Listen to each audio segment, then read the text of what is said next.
ఈ 2025 ఐపీఎల్ సీజన్లో కొత్త కుర్రాళ్ళు ఇరగదీస్తున్నారు. రీసెంట్గా జరిగిన ఎల్ఎస్జీ సిఎస్కే మ్యాచ్లో సిఎస్కే తరఫున ఓపెనర్గా బరిలోకి దిగి తన సత్తా చాటుకున్నాడు ఈ 20 ఏళ్ల తెలుగు కుర్రాడు షేక్ రషీద్. గుంటూరుకు చెందిన ఈ యువ బ్యాటర్ 2022లో భారత్ అండర్-19 జట్టుకు వైస్ కెప్టెన్గా ఉన్నాడు.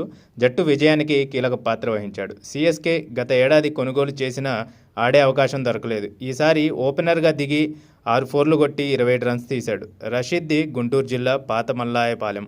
తండ్రి బాలిషావలి హైదరాబాద్లో ఓ కంపెనీలో పనిచేస్తుండేవారు. రషీద్ అండర్-14లో రాష్ట్ర స్థాయిలో ప్రతిభ కనబర్చడంతో ఏసీఏలో భాగమై మంగళగిరిలో ఉండాల్సి వచ్చింది. దీంతో వాళ్ళ నాన్న ఉద్యోగం వదిలి అక్కడికి వెళ్లి రషీద్ను ప్రాక్టీస్కు తీసుకెళ్లేవారు. ప్రాక్టీస్ లేని రోజు కూలి పనులకు వెళ్లేవారు. కొడుకు ఎదుగుదల చూసి సంతోషిస్తున్నారు.